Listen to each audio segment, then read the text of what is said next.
To me, this was a good start for getting to know what GDPR can do for us. I liked it very much because you could see different perspectives of GDPR. So it's the perspective that it's also a chance and not only a risk.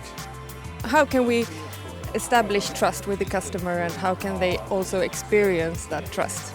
These are principles. You can adopt them, keeping yourself within the framework of regulation, but deploying it differently. How you want to expose your consumers to what kind of services, how you want to gain their trust, how you want to bring consent in.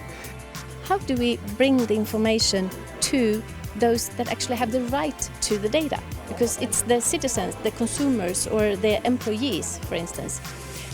Their rights have been enhanced with the GDPR, and that's great. It provides for a better privacy protection.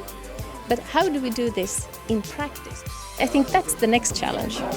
If you start with the biggest challenges, I think it's finding the right partners in the future, because we're using a lot of fairly small companies as partners in certain areas today, and they are not ready for GDPR, a lot of them. Some are even waiting to see what's going to happen after May 25th, and these people will probably be out of the game in the future.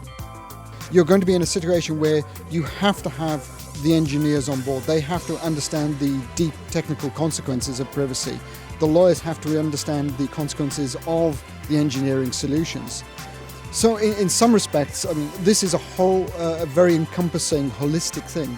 If you have a company that's very, very rigid and very siloed in its approach to how you deal with consumer data, how you interact with the consumer, you're going to upset your consumers and they're going to leave. If you've got companies which have a very, very good holistic internal structure with regards to privacy, how we deal with information, then it's much easier for those companies to adapt to what the customers want, to how they present themselves as a trustworthy customer.